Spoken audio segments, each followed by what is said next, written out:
verse 6.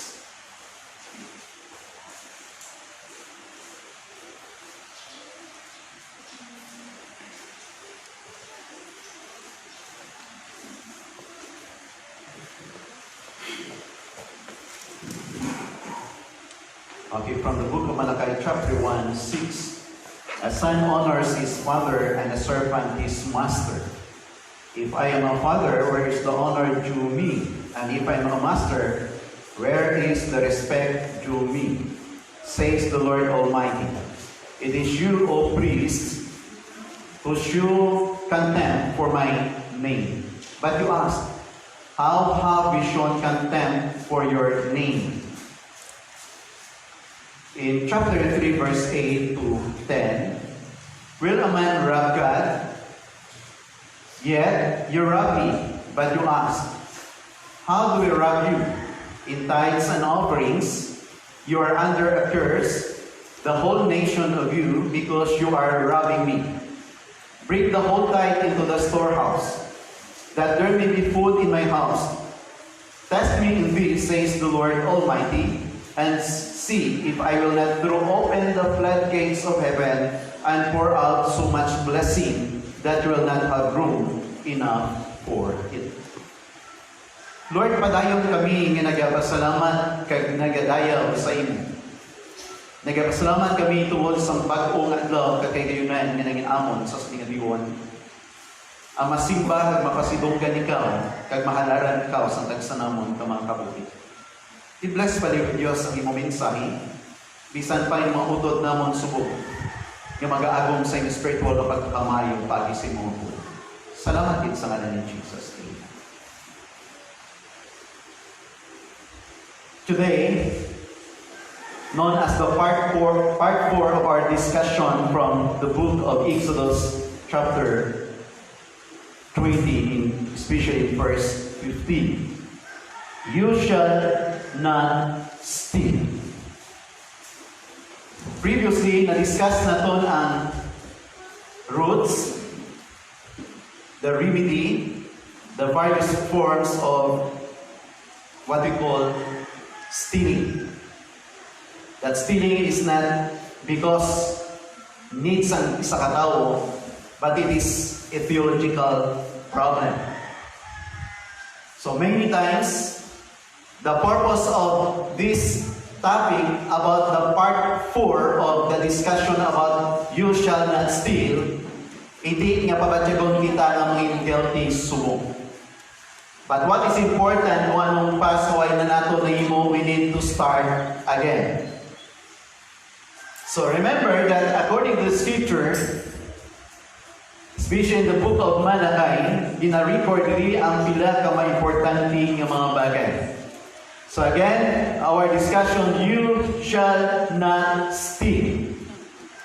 According to Martin Luther, if all thieves who nevertheless do not wish to be considered such were to be hung on the gallows, world would soon be desolate and would be without both executioners and gallows. Meaning to say, para kay Martin Luther, kung ang tanan-tanan nga kawatan, bitayon kag patyon, wala sang tawo nga mabilin sa kalibutan. Why? Because we are all guilty of stealing. It might be hindi man klarado, hindi man sa opisina, but even in a small things, nga wala sa may nakakita, pero kabalo kita, nga ginhimo taina. So that's why be very careful today. Makita nato diri ang pila ka mga importante nga mga bagay.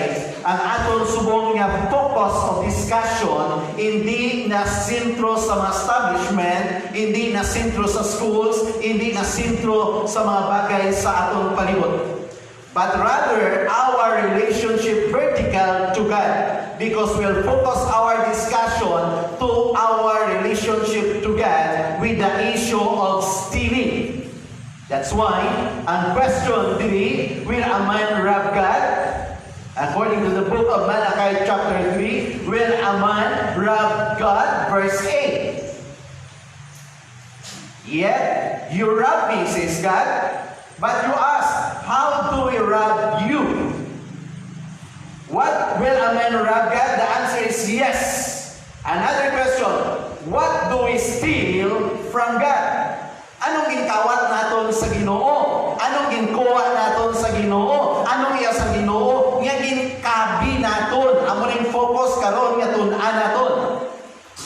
Diri kapahayag, what do we steal from God? Number 1, we rob God of honor. We rob God of honor. The word honor from the Greek word timao, which means to value highly, to hold in the highest regard or respect. That's the word honor. That's why in the courtroom, bahala kung ano ang judge. So ano ang gina-address sa judge? Your honor. Ang isa ka person na mag-aambal sa your honor, hindi na siya pwede kaambal kung hindi siya pag-acknowledge. But inside the courtroom, any person na mag-address sa judge, ang ginambal, your honor. Not because of the person, kung sino siya, because we don't know the background of the judge. Ang iya lifestyle, ang iya family life, ang iya marital status, we do not know. But we respect the judge by addressing the judge, your honor, not because of his person, but because of his position. Nga arada siya. So authorized siya with full authority, nga arada siya. And because of that position sa judge, all the people will address to him your honor, the sign of respect with the highest regard to that person because of his position. But in the book of Romans chapter 1 verse 21, ano sinin ni Paul? Romans 1:21. The people knew God, but they neither glorified Him as God. Ano nga ba nila? Because although they knew God, they did not glorify Him as God, nor were thankful, but became futile in their thoughts, and their foolish hearts were darkened. Take no church. They knew God. Ang tao kabalo sa Diyos. Why ang tao nagasimba sa riboto? Kabalo siya nga may Diyos. No? So ang tao kabalo siya nga may Diyos. So they knew God. But ang problem diri, they neither glorify Him as God. In other words, many Christians knew God, but they did not glorify Him. Why? Because they don't have time to worship Him.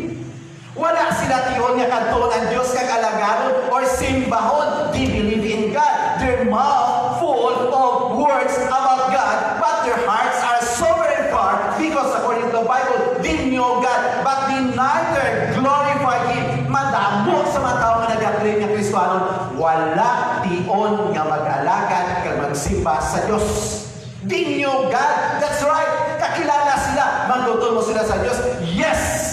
But they rob the honor that belongs to God. Not only we are robbing God's honor, but we are robbing thanksgiving and praises to God. Ano nga ba nila?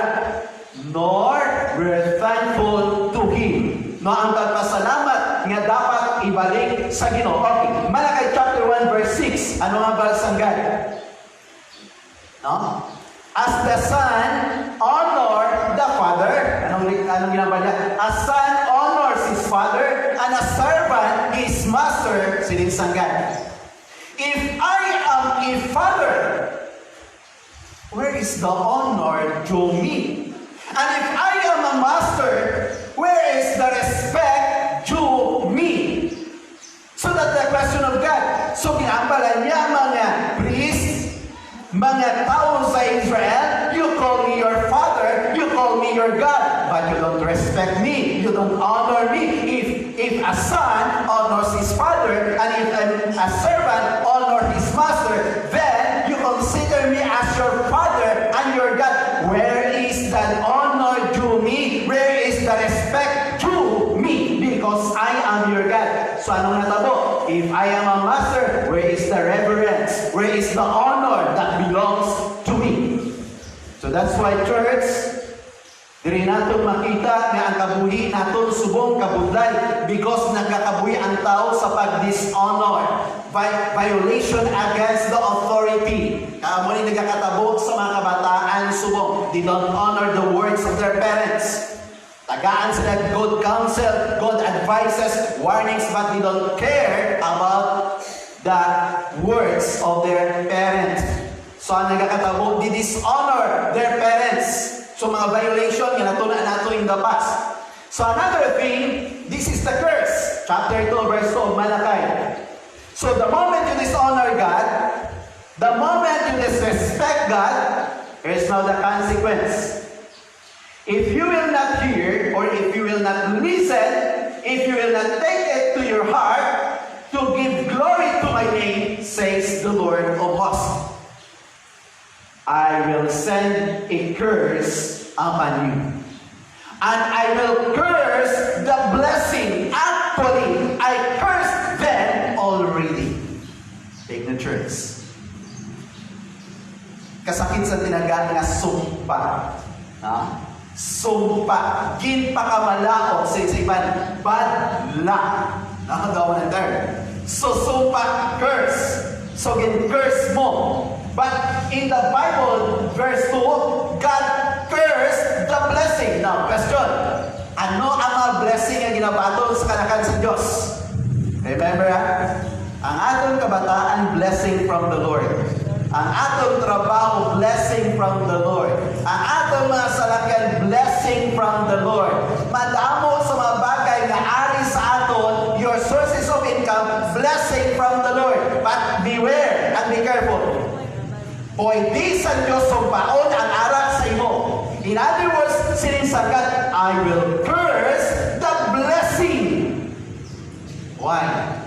The moment you dishonor God's name, biblically God said, I will curse your blessing. It might be your son. It might be something that nagalay noon, dependent ka sa sina, rather than God. So sometimes we love Isaac in our hearts more than we love God who gave Isaac to us.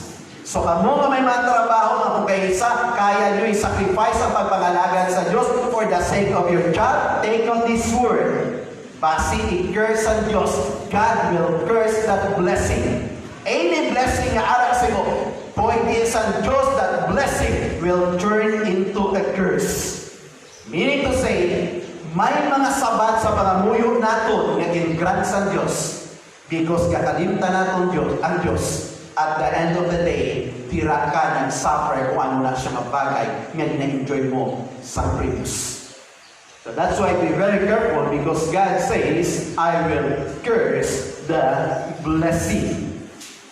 Because you have not yet set your heart to honor me. Now, how about the book of Matthew, Mark chapter 7, 6 to 7. Sinay ni Jesus Christ, this is the issue of honor. Highest regard, respect. In Mark chapter 7, 6 to 7, these people honor me with their lips. Take no turns. Mark 7, 6 to 7. These people honor me with their lips. Meaning to say, madamo sa mga tao na kung pahambalon mo sa ngalan sa Diyos, kag sang tanan na naibaluan sa Diyos, hindi kakasalot sa ila. Mga tao na kumadasma, hallelujah, praise the Lord. Kung istorya mo, puro na lang si Lord. Kung kaisa, include pa ang drug lords. Nakadamo, puro lang Lord. Puro lang praise the Lord. Puro lang hallelujah. Puro lang tanan about Lord, about God. But only in their lips. Pag inagad mo na sa simbahan, damo na may ginabatya, damo na mga reason, damo na sako, damo na hinagawon. But their mouth profess that you can. So in Jesus Christ, these people honor me with their lips. Halos na sila. Praise the Lord. Hallelujah. Tanan-tanan. May istorya na naman sa akon. Pero wala sila iyon para sa akon. Ano ang balid na? These people honors me with their lips, but their heart is far from me. Church, ask yourself, how far is your heart sa Ginoo? Daw ano kalayo subong sa distansya sa tagipusoon mo sa Diyos? That's the reason why we need to examine our hearts, because there are several things that causes to lose sa sining love kay sa atong heart to be separated from God. Number one, anong reason sa Bible nga nagakadula kag nagapalayo ang tagipusoon sa Diyos? Revelation chapter 2 verse 4. Sinin ni Jesus Christ, yes, when it comes to doctrine, no question. When it comes to the devotion in the church, no question. But verse 4, nevertheless, I have this against you. You have left your first love. Couples, nadugduman yung mga tayo naging kasal pa. The first love na gina-consider din, this is the love honeymoon period. Okay, anong gatabo? Kung bagong kasal, don't know even mayang people if man ka Muslim makarelate. Pero sa may mga asawa, ba na makarelate sila? Pagkasal, magkaon, gatulukay. No? Daw naisip asang kilay kakang aminilog. Pag may edad-edad na, tulupon sa bana, tulupon sa kasawa, anong sabat sa isa? Ina pa yung tulong mo sa akin. No, dahil na. So, kung bagong kasal, hasta sa CR, then. Nabisan din na, then. Kung may kabataan na, kagina pa panilag ko, ha? Nasagad ka tabi-tabi sa akon. Wala kasali sa akon. Kadamo lang, no? But this first love, known as honeymoon love, said in Jesus Christ, your hearts are far from me. Why? Because you have lost your first love. Second, not only losing our first love, but the second thing, when you have lost your devotion to the Lord.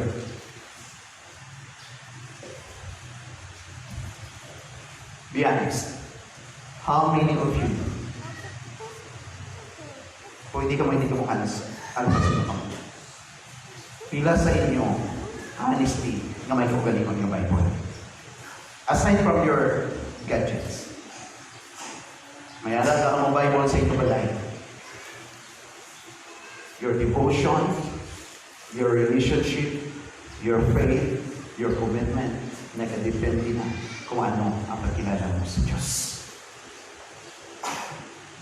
Even though you claim, confessing with your mouth that you really love the Lord, but once you lost your devotion to His Word, you are far from Him. That's why Jesus nag-address, these people honor me with their lips, but their hearts are far from me, because the causes nga nagakadetach ang aton tagipusod palayo sa Diyos when the time we lost our first love, the time we lost our devotion, and the time we lost our compassion to the lost people. And honestly, the time when we are not honestly excited to worship the Lord. Many Christians in these last days, kinanglanon mo guyuron sila, kinanglanon mo ipo sila, kinanglanon mo nga katuon sila para magsimba. No! If you are truly a son of God, and if you are truly converted into Christ, wala sa bagay na mag-force, mag-bend sa imo, ako magsimba sa iya, because you are truly a transformed person. It's the reason why, because in Jesus Christ, you claim that I am your Lord, but the truth is, your hearts are far from me. Honestly, you are not excited to worship me, because according to the scripture in verse 7, you worship me in vain. Mark 7:7. Nagasimba ka sa akon sa walay pulos. Church, ang pamangkot, paano ginahimo sa tao nga nagasimba sa Diyos in vain? When the time you enter in the sanctuary of the church, what the message is being preached, then wala ka time to listen to that word, that's the worship. You are worshiping God in vain because you don't honor Him, you don't respect Him. That's the reason why nga si Jesus Christ, in vain they worship me. So madamo sa mga tao, not because nga ang tao nagsulod sa church, nagsimba sa Diyos. No! Because madamo sa mga tao nga nagasulod just to comply their spiritual or religious duty na makasulod sa simbahan. Not because they are passionate, not because they love to worship God, not because nga ang Ginoo maging prioridad sila, but because some of them were compromised nga kinahanglan din tungod amula na ang makahatag kalipay sa partner nila. So we rob God of honor, we rob God of thanksgiving, but number 3, now, dili kita medyo mapadalong-dalong. We rob God by offering Him less than our best. We rob God by offering Him less than our best. Okay, Malachi chapter 1, 6 to 8. Malachi chapter 1, 6 to 8. Okay, tanawon tani. A son honor his father, and a servant his master. If then I am the father, where is the honor, my honor? If I am a master, where is my reverence? Says the Lord of hosts, to you priests who despise my name, yet you say, in what we despise your name. You offer defiled food on my altar, but say, in what way have we defiled you? By saying, the table of the Lord is contemptible. Now, ang nagkakatabo sa book of Malachi ang musini, dishonor God. Ang mga piang, ang mga bulag na mga sapat, ang mga arikison na mga sapat, ang mga katulon na mga sapat, ang balatianon nga sapat, amo ang ginadala nila kay ibutan sa altar kag ihalad sa Dios. Siling sanggad. Tistingin nyo nga ihalad sa gobernador, tistingin nyo nga ihalad kay mayor, tistingin nyo nga ihatag kay congressman kung malipay siya. Kung hindi galing malipay ang mga human leaders in position in the city, why galing sila malipay?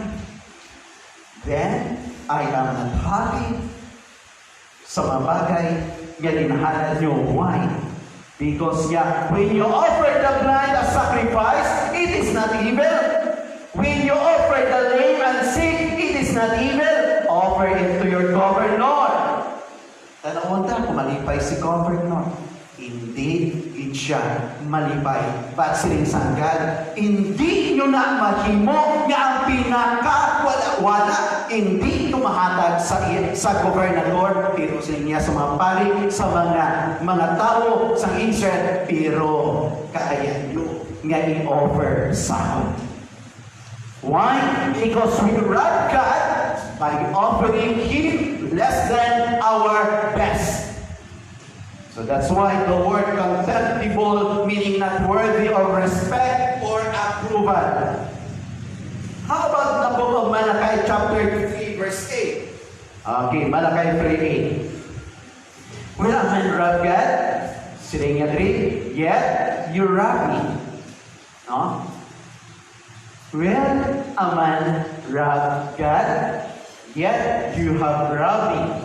But you say, in what way we have robbed you? In tithes and offering, church thing. Ano ang diferensya sa pangawal kag sa robbery? Ha? May kinalain? May kinalain. Kung ano sa katao mangawal, nagatingwa siya na wala sing may makakita. Robbery, may ara siya nga violent attack, coercion, or by force, or by threats. In other words, nagatanaw, posibleng ginagapos siya, ginawasak ang iya talaguan by force with a threat sa life. Ang Ginoo wala nagsinla nga ginkawatan niyo ako. Ang Ginoo naggamit sa tinaga robbing or the case of robbery. I am witness. I know kung kay sino na, ako na, pero ginapatanaw mo ko, nga ginakuha ko na sa tubaran ko, tungod hindi mo gusto may balik na sa akin. So that's why niya will aman rob God. Yes, you have robbed me, but you say, in what way have we robbed you? In tithes and offerings. Tithes and offerings. Today, luyag ko ipuson karon diri, iplasta sa ato diri, because many preachers, many denominations or leaders nagahambal, Pastor, hindi ka na iya applicable ang tithe subong. Nga aman, we are not under the law because tithes is in the law. Since we are now under grace, tithes is no longer. Tanawon ta karon sa Bible. Tanawon ta ko ang tithes wala ara sa law. Kung wala na sa law, then pwede na siya subong. So tanawon ta di karon. Now, siningsan Bible, how do we rob you? Siningsan God, in tithes and offering. Okay, and this na puso ng tithes and offering. Let's proceed in verse 9. How about in verse 9? You are cursed with a curse, for you have robbed me, even this whole nation. Church statement. Some people are financially cursed.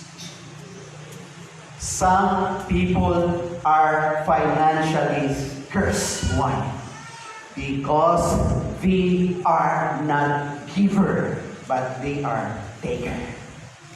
Because in the church, there are two kinds of people, the giver and the taker. And God bless the giver. Because in the Bible, God loves a cheerful giver. So therefore, many people nowadays are financially cursed because they are not giver, they are taker. So that's why, dapat na maintindihan mga utod, ngayon nga matinaga sining Bible, you are under curse because you are robbing me. The tithes belong to the Lord. When you tithes, you are not yet giving. Take note, the tithes belongs to the Lord. When you give your tithes, you are not yet giving to the Lord. Pastor, ano ito kadalong? Kung ang description sa Bible, ang tithes, iyan na iya sa Ginoo. Kag ang matumuluko nagatides, wala ka pa yung may ginhatag. Tandaan mo na, wala ka pa may ginhatag, nagbalik ka lang sa tag-iya sa iya. So, ang offering, that is your part. So, meaning to say, tithes belongs to the Lord. Therefore, any Christians who give their tithes to the Lord, wala ka pa may offering. Basi masikita, nagatag na ko to sa tithes ko. Yes, tithes muna at the truth, iyan ang iya sa Diyos. Meaning, I will balik ko na to ang iya ni Lord. Because sometimes sa muli nagkakataon yung people, mahana, practicein nyo na subong sa mga balon nyo. Kaya nga, if you are not generous today, you will never be generous someday. And people, practicein nyo subong sa inyo ng mga balon. Kung pilang balon nyo kada adlaw, separate the tithes to the Lord. Kaya kung subong mi offering, hindi ka kahatag, hindi ka kabalik sa tithes, hindi ka taga. If you are not generous today, you will never be generous someday. Mark that words. Kung dalo ka subong, hindi ka man may kagawan sa palabot. Now, so, tulo po na ito again. Let's proceed with verse 10. Okay, verse 10. Katawag sa verse 10. Bring all the tithes into the storehouse. Take out the word. Bring, not send. Bring, dala. Hindi kay padala. Because the moment you bring your tithes to the Lord, upot na da ang imo kaugalingon, you offer your body sa sariling sacrifice. That's why the Bible says, bring, not send. Okay. All the tithes into the storehouse. The storehouse, sa pagsulat sa libro sa Malachi, there is only one place, there is only one temple known as Jerusalem. That there may be food in my house. Okay. Tulong po tamang po. Kung na-notice ninyo nila, bring the whole tithes into the storehouse. Previous in our church, we practice, nga nagapasa kita sa offering plates. Sometimes, may mga ara nga nagahatag by coercion or by compromise. Nga aman. Sometimes, though hindi pa lang magatag, pero nauyak sila at tupad nila may ginatag. So sometimes ako na mga balatyagon. Now, gitimuhaan tanan na kung pwede hindi na naka-practice. Ang ginahimo at subong, bring your tithes and offering to the altar. Because ikaw ang dapat magdala, ikaw ang dapat mag-offer sa tubangan sa altar. That's the reason why kita nagagamit sang sigot or basket subong nga ginapalibot, kundi kamo kada isa voluntary nga magabalik sang para sa Ginoo. And the contents of our prayer, Lord, ari ginabalik namon ang nabilong sa iyo. Take note again, verse 10. That there may be food in my house. Sino makaon sina? Okay. There are 12 tribes of Israel. 12. The one tribe known as the tribe of Levi, ini ang Levi or Levita, gindesign sila sa Ginoo nga maging priest pari ang ila generation. So meaning ang ilang word is to perform the spiritual duties inside the temple. Presently, pastors. Mamuna sila. Now, the one tribe known as the tribe of Levi, diin sa nagkakabuhi, food in my house. Meaning, ang mga offering or mga bagay na dinabalik because sa nagkakabuhi, kay wala ni sa sweldo sa gobyerno. Hindi man sila dapat mag-ubra sa ibang institusyon. Nga man, tungkol spiritual leaders sila. So, what's the contribution of the 11 tribes? The 11 tribes will support the one tribe through their tithes and offering. Now, church, wala ka muna kapamalandong nowadays. Adlaw-adlaw may mga pastors nga nag-resign sa office as a pastor. And many pastors nga ila kabataan hindi ni Kuya Papa magpastor. And many pastors nowadays nag-divert sila sa mga eskwela na nagabuhat sa pagkamaestro. Why? Why ka makapamanandong sila? Because many pastors nagkakagutuman sa ilang mga pursuits. Because the 11 tribes, the members, they don't care. They're pastor. That's the reason why in these last days, damo sa pastor na nag-give up. Why? Mapadayon sila, wala sila na sa pagkaon ngayon. Ang ilang kabataan, naka-up to ang mga mata how they suffer the poverty being a pastor's son. That's why many pastor's sons and daughters hindi kuya magpastor. Pero kung nakita sa mga kabataan, sa mga pastor, how the church supported the needs of their pastors and family, then damo sa makwa sa pagkapastor. That's the reason why even mga pastor, they don't encourage their children to pastor ka, mamisyonera ka, but rather to maalang ka, huwag ka sa amuning kurso, amuning kwaon mo. Why? Because nagatulog sila that their hope amo ang pagtapos ng ilang mga kabataan. So that's the reason why that there may be food in my house, and try me now in this, says the Lord of hosts. says the Lord of hosts. So katawag sa description diri, nga only in this verse, yes, we are challenged by God, nga namabal sa God, try me, test me. We are not supposed to test God. But God said, test me, tilawin ko, paman ko, na tilawan, taman bala ang pagpagangkat sa Diyos. Test me, ano ang balik? Test me or try me in vain, says the Lord, boss, if I will not open for you the windows of heaven and pour out for you such a blessing that there will be not room enough to receive. This is the word of God, and I believe that according to Titus 1:2, God never lied, and I believe in the words of God.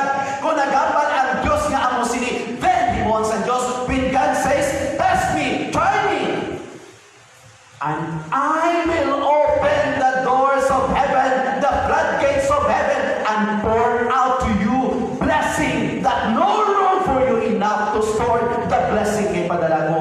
This is the promise of God, not the promise of the pastor.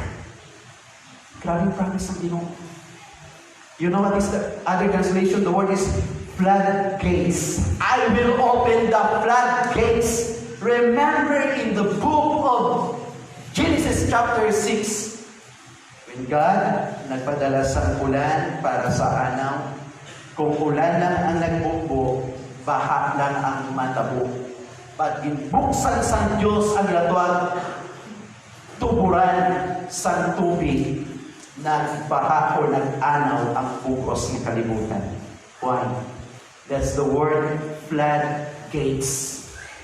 But God said, wala ka sa madaskan, wala ka sa masinaton dira, magbutangan pa, because ang Ginoo mag-pour out some blessing sobra-sobra sa pagkabuhi mo. Now, tadugot na tinagaan na tithes. Tithing, church, remember, tithing was practiced 500 years before the law was given. Antis pa nagibutangan sa Diyos sa law ang mga tao sa Israel. 500 years before the Israelites, before the Hebrew people was given the law of tithing, it was practiced by Abraham. Now, I will support from the word of God. Genesis chapter 14, verse 20. Genesis chapter 14, verse 20. It was practiced by Abraham. And blessed be the God Most High, who has delivered your enemies into your hand, and He gave him a tithe of all.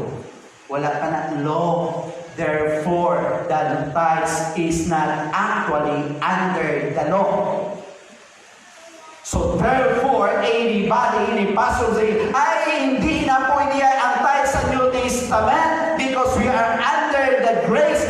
No, because we are not under the law. Since we are under the grace, tithes is not under the law.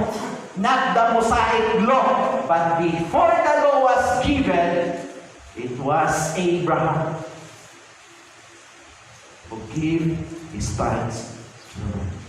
Another one, the grandson of Abraham, Jacob. Genesis chapter 28, 20, 21 to 22. Okay, Genesis 28, 20, 21 to 22. Then Jacob, actually the context, the reason God, the place called Peniel. So nakarecover na siya, and then Jacob made a vow, saying, if God will be with me and keep me in this way, why babalik siya sa ilang balay. Nadok siya kay Sab. And keep me in this way that I am going, and give me bread to eat and clothing to put on, so that I come back to my father's house in peace. Then the Lord shall be my God. And this stone, naghimo to sa altar, which I have set as a pillar, shall be God's house. And all that you give me, I will surely give a tenth to you. wala pa ang slavery sa Egypt. But Abraham, his grandson Jacob, they gave their tithes to the Lord. In Leviticus chapter 27:30, describe that the tithe belongs not to man, but the tithes belongs to the Lord. Okay? And all the tithes of the land, whether of the seed of the land or the fruit of the tree, is the Lord's. It is holy to the Lord. Therefore, the tithe is the Lord's. The tithe belongs to the Lord. Now, tanaw na ito sa New Testament pala, offered ini sa New Testament, o basic wala naman ito sa New Testament. Okay, Matthew chapter 23. Matthew chapter 23. Tanaw tayo kay Jesus Christ. What do you scribes and Pharisees, hypocrites? For you pay tithe of mint and anise. Balukan sa Bible translation, di ako na mo. And cumin, ining tatlo ka bagay, mga dahon-dahon ini, kung sa atong subong, amo ni sila mga ricados or mga ginagamit nato ng mga dinalamas sa pagluto. And have neglected the weightier matters of the law, justice, mercy, faith. This you ought to have done without leaving the others undone. The point in this, okay, pwede tayo siguro in-IV, no? Parang pananatawag sa translation. Ang point mo sini, Jesus never abolished the tithe. But rather, He affirmed. Ano nga ba nila? You give a tenth of your spices, mint, dill, and cumin. In other words, even the less ng mga bakal, ng mga utan, inakuhaan niya tithes. Wala sa saying, stop it because that is under the Old Testament. No, He affirmed the tithe. But ang point ni Jesus Christ in the issue of Pharisees, you observe the tithe, good, continue. But do not neglect, the word is important matters of the law. Dapat may justice, may mercy, may love, may compassion na ipapadyan nyo sa mga tao. Meaning to say, my point is, Jesus never abolished the law or the word tithes, but rather He affirmed it. Another one, the book of 1 Corinthians chapter 16, verse 1 and 2. That tithing is a proportionate giving. 1 Corinthians 16, verse 1 and 2. Ano nga ba nila? 1 Corinthians 16, 1 and 2. Now about the collection for God's people, do what I told you election churches to do. On the first day, that is Sunday of every week, each one of you should set aside a sum of money in keeping with his income.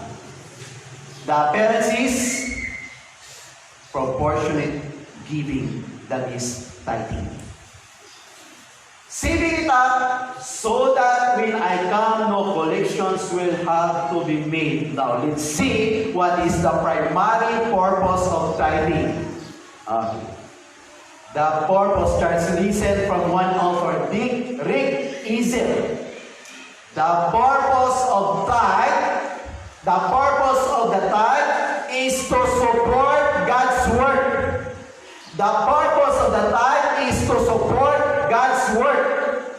But the primary purpose for the tithe is to put God first in our lives. The purpose of the tithe is to support God's work. But the primary purpose of the tithes is to put God first sa buhay. Remember, church, that even from the book of Deuteronomy chapter 8, verse 18, even the ability to make money is from the Lord. The ability to make kag magtipon sa kwarta is from the Lord. But remember the Lord your God, for it is He who gives you ability to produce wealth. It is God. It is God. Church, put it into your mind. It is God who gives you wisdom, who gives you strength, who gives you ability just to acquire something from this world. That's why do not forget the Lord. Always remember, always put it in your mind. The Lord is the one who gives us strength, power, ability to produce wealth. So don't forget the Lord. Do not forget that even to make money is from Him. What's the word of God in the New Testament? I know that God is not against the rich people. But 1 Timothy chapter 6 verse 17, God gave us a warning. 1 Timothy chapter 6:17, command those who are rich in this present world not to be arrogant, nor to put their hope in wealth, which is so uncertain. Money, positions in this world is so uncertain. But Sriya command them not to be arrogant, but rather let the rich put their hope not in riches, but in God. Because God, who is richly, provides us with everything for our enjoyment. Kung nakilala mo na may manggad ka na, don't put your trust in your pocket or in your ATM card. But rather put your hope only in the Lord, because money or material position is so uncertain. 2 Corinthians chapter 8, 1-5. This is the last verses. 2 Corinthians chapter 8, verses 1-5. Okay. And now, brothers, we want you to know about the grace that God has given the Macedonian churches. Take note. There was a problem, poverty, in the mother church, the church at Jerusalem, pastored by Pastor James. Dira sa Jerusalem, suffered sa grabing kabudayan, while sa isang outreach ng church known as the Church at Macedonia. They were persecuted. Grabe ang ilang trials, grabe ang ilang circumstansya. Some of them, ang ilang mga umaway na, ilang mga balay, ipang-confiscar. They have nothing left except the Lord. Take the church. Out of the most severe trial, their overflowing joy and their extreme poverty welled up in rich generosity. For I testify that they gave as much as they were able, and even beyond their ability, entirely on their own. About verse 4 and 5. Okay. Ano nga ba sa verse 4 and 5?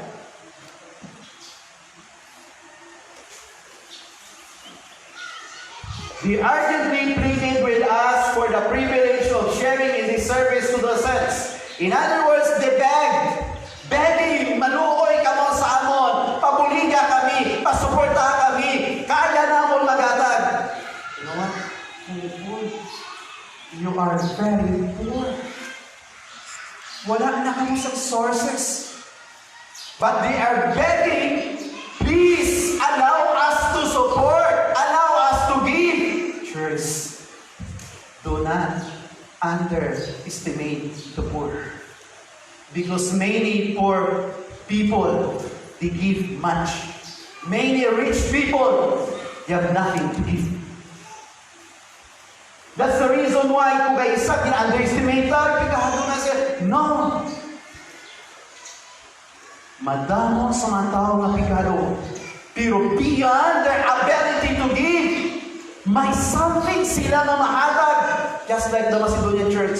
Kaya madamo sa mga rich people, they don't care.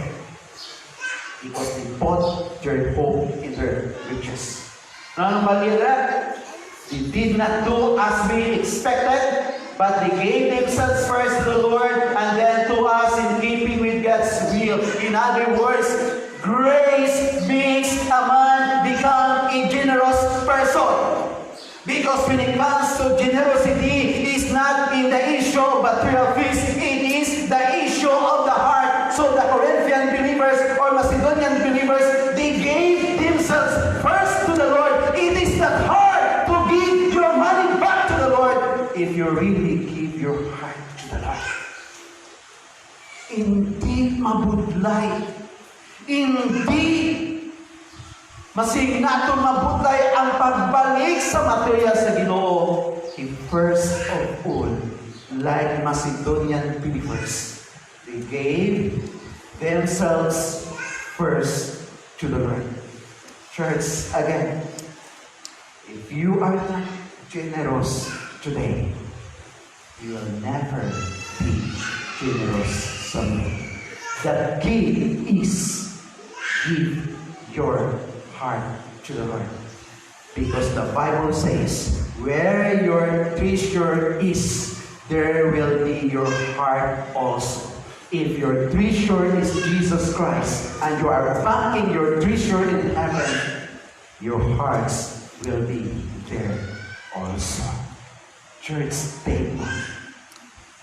Stop stealing. Do not steal. Work and be generous. Return to God because we are robbing God. Return to God the things that belongs to God. Kung ano mahatag naton, ano mabalik naton, na mabalik sa Ginoo. Many people nag-question, Pastor, diin ko makuha sa tithes ko mababalik.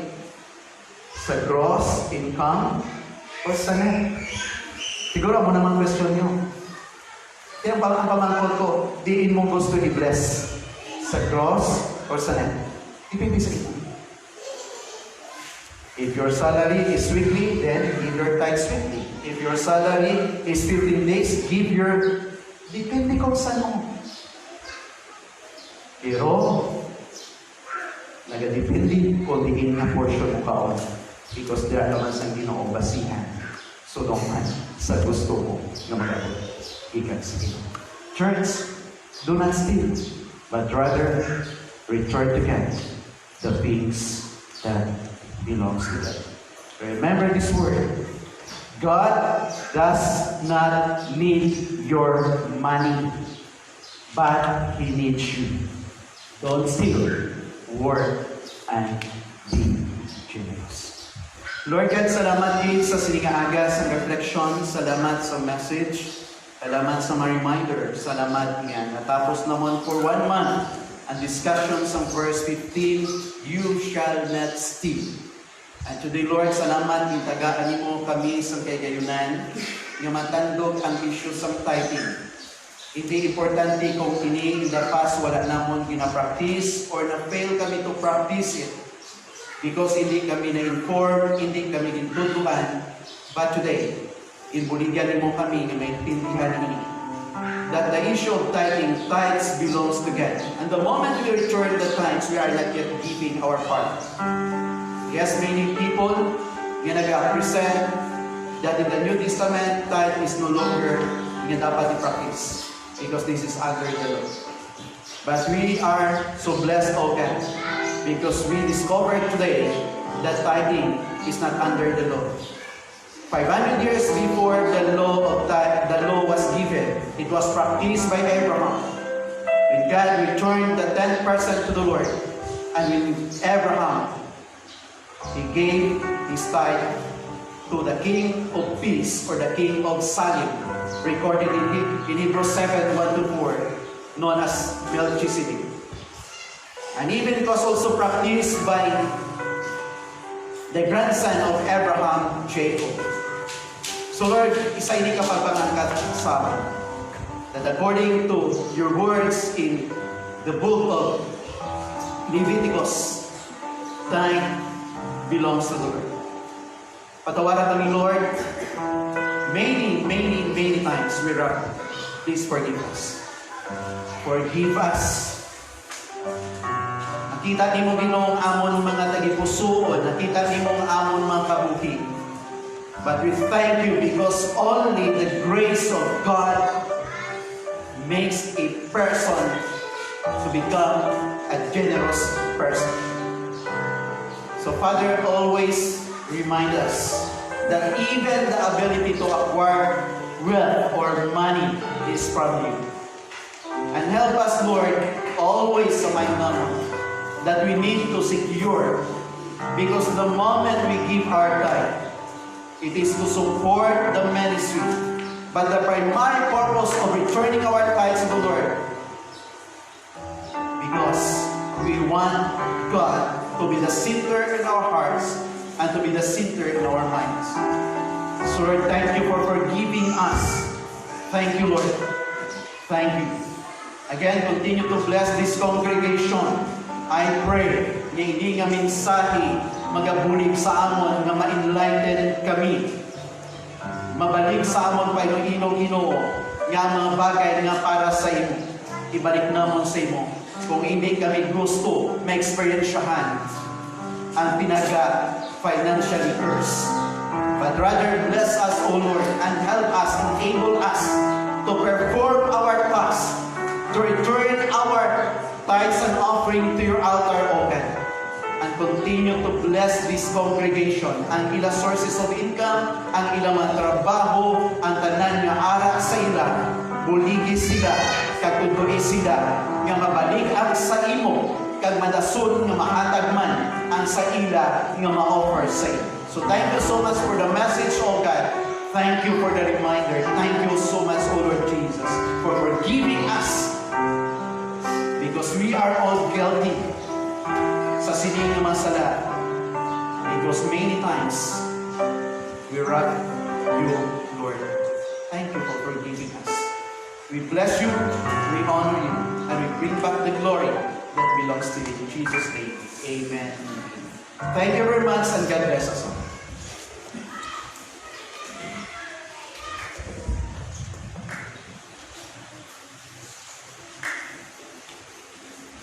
Salamat gid po nga tanang-tanang nga si Pastor. 1 Peter